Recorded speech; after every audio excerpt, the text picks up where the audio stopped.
Hey, my name is Attorney Walter Wolf, not the third. We're going to be going into hypothetical number, or set number 9, where there's 5 hypotheticals. The purpose of this is to start getting you to think outside of the box by removing the technology we usually use, and then having to figure out what we'd have to fill that gap in to fix society's particular issue. This is called thinking outside of the box. The whole point of this thing is to basically get you to be able to open your mind to create future bills that we're going to teach you how to write so that they can become laws. I want to teach you as a person how to start thinking at a higher level. The greatest thing you guys can do to help me, if these videos help you, is to leave 5 stars on Google, Avo, Better Business Bureau, and other places as well. They help me compete with other law firms and things like that.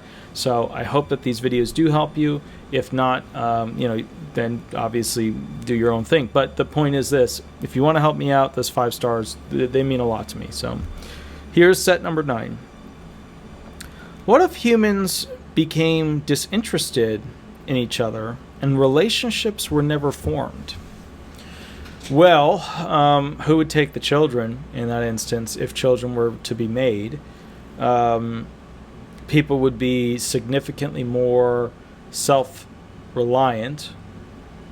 The traditional roles of male and female would not be traditional roles, because those are all based on the combination of 2 people in a relationship doing traditional things that the other person doesn't want to do. Like the classic thing is, women don't want to have to go mow the lawn, or men don't want to have to do the laundry. Those are like, the separation. They just wouldn't exist in that situation. Number 2. What if wood turned red and would bleed when you would cut it from a tree? Well, seeing how people don't really care if a cow is killed and bleeding, air pistol to the head, then I don't know how that. I mean, it would be more dramatic for sure. I guess the bottom line is this: I don't think people that be that affected. It's just the wood inside houses would obviously be a lot more red, as opposed to having, 1 wood or 2 wood types being really red. Everything would just be red. I don't think people would really be affected by that. What if humans only lived 20 years? Oof. Well, we wouldn't have, higher doctrinal theories and thinking. All of the buildings would likely not be as tall, because we wouldn't have the education and knowledge as to all these higher engineering ideas and things like that. We just, as a society, wouldn't be nearly as far along, because a lot of our greatest thinking occurs 30s, 40s, 50s into 60s, and then we kind of get into the retirement role. So not that older people. I mean, look at scientists. Some of the best work obviously comes out once they've had tons and tons of experience in their 80s and 90s. So it's just, if you only live to 20, that's a breeding race. Basically, the human race would just constantly be breeding and making more humans, and it would kind of be like a gnat colony or an ant colony, where you don't live that long, but you're constantly making more. So you live through survival. What if humans only lived 30 years? What if humans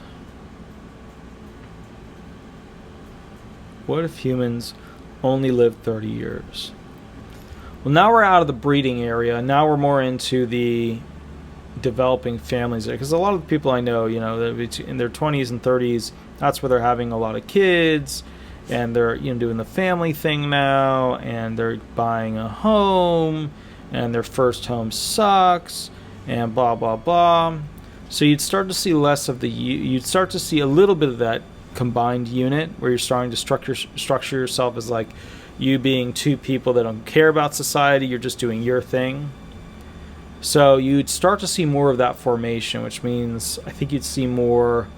I think you would see more people making choices based upon what they think would be best for their family, as opposed to what they think would be best for their immediate self. What if humans?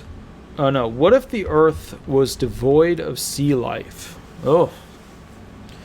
Well, you wouldn't have, obviously, fishing, and you wouldn't have the byproduct of fish and aquatic mammals and anything in the sea, I mean, you would just have very clear water with nothing going on in it. People wouldn't be afraid of it. There would be no jaws, you know. Devoid of sea life. I mean, that's hard to imagine, because if you think of like the theory of evolution, it's totally based on like people coming from the sea. You know, the first cell and then the second cell, and then all those little cells had a dark spot, and that dark spot heated up, and it knew that that was up because the sun was there, because it got hot, and that was down because, you know, it was colder there, and the sunspot was on the top. I mean, the whole idea is that, you know, you look at like the different levels of the different eyes of different beings, like a horse's eyes versus a deer's eyes versus a zebra's eyes versus a gorilla's eyes versus a human's eyes versus a duck's eyes versus a bat's eyes. You know, all these eyes tell a story of a very different, you know, line of existence. So that would kill evolution, at least the doctrinal theory of it, because everything was supposed to come from the sea. And I think what a lot of people are now kind of coming to the conclusion of was that even though it did, you know, there's these things called tardigrades, which are basically these little microscopic, you know, little animal thingies, and you know, they can go through space for hundreds of thousands of, maybe even millions of years, and so long as you just give them a little bit of water, poof, they make life, they turn into life. But if you totally dry them out, they're still totally fine. So interesting thoughts. Anyways, guys, if you want to catch up with me, 8 to 10 every Thursday, live on YouTube. I answer any questions. I donate 2 hours, 8 to 10 p.m. Eastern Standard Time. If you'd like to catch up with me otherwise, shoot me an email or give me a call. Please keep the emails short. You guys like to write me a book, and I don't have time to read them during the day because that's when I do work at the law firm. So keep it short. All right, guys, have an absolutely wonderful day. Thank you so much, and we'll go from there. Thanks so much. Bye-bye.